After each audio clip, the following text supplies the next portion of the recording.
I'm Aaron Baker from PhoneDog.com, and with the Moto X 30-day challenge over, you knew I was going to start another challenge. You know me pretty well. You watch me on the internet, and there is another challenge that I'm about to start. It's the 30-day challenge with the LG G2 on AT&T, or at least this is the unlocked device. It'll be available very soon on AT&T. It's day one. Let's get started on this 30-day challenge.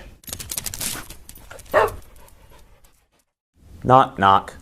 Who's there? It's the LG G2 30-day challenge on PhoneDog.com. I'm putting this phone through its paces and through the test to see how it compares in comparison to the recently announced Samsung Galaxy Note 3, the Galaxy S4, the HTC One, the Moto X. The litany of high-end devices is just going to get crazier and crazier as we go into the holiday shopping season, and that's why I'm putting this to the test to see how it compares.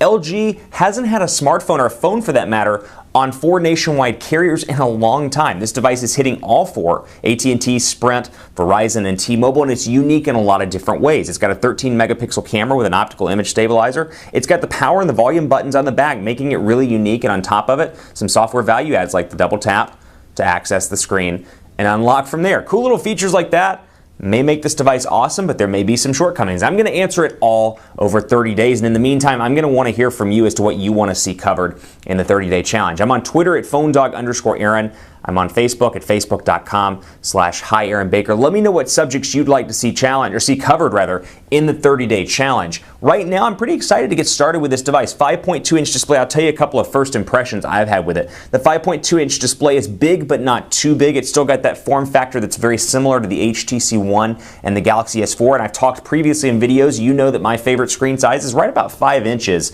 And the smartphone. 5.2, a little bit bigger, but nothing too crazy, and combined with the thinness and the fact that the display stretches from edge to edge, or pretty close to edge, as you can see on this device, it's not making for a huge experience in the hand. I can see, for example, travel's pretty decent from the bottom here. I can access this pretty comfortably with one hand, but beyond that, it might be a little bit too big if you get them to 5.5 or 5.7. So still, even though it's a little bit bigger than 5, and I've talked about 5 being perfect for me, I'm excited to test 5.2 and see, hey, is it too big, is it too small? And there are a lot of software features here that I'm really excited about trying as well. We'll jump right in so we can take a look at those. I'll go into Apps, I'll go to Settings, and you can see, of course, the tab settings here. I'm excited to go in here to Sound and Display and check out some things like the lock screen on Android 4.2.2 on LG's side. Things like this. I'll go ahead and unlock or lock it up and unlock so you can see exactly what I'm talking about. Scroll to the side if I want you to add widgets, just the implementation of that. I'm really excited to put the camera to the test as well here on this device to see how the 13-megapixel shooter holds up to other high-end smartphones on the market.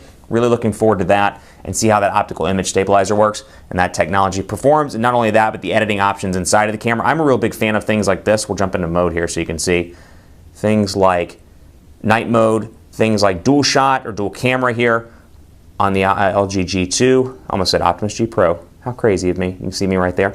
And then I'll jump back out and show you some other things I'm excited about. The applications drawer is down here. This phone is incredibly fast thanks to the Snapdragon 800 CPU, and it just has a nice feel in hand. And I find that even after a couple of days of working with this device, first impressions, it really is natural to hold my finger right here and access the power button and the volume rocker really easily. Have not missed at all having the power button and the volume rocker on their respective spines. I really like it back here, and that knock feature is just pretty cool nonetheless. Keep it locked to the site for continuing coverage. The challenge begins now, my friends, and reach out to me on Twitter at PhoneDog_Aaron and let me know what you want to see covered in this 30-day challenge. One thing I will say, if you can see it right here, the screen's pretty dark. Let me turn it off.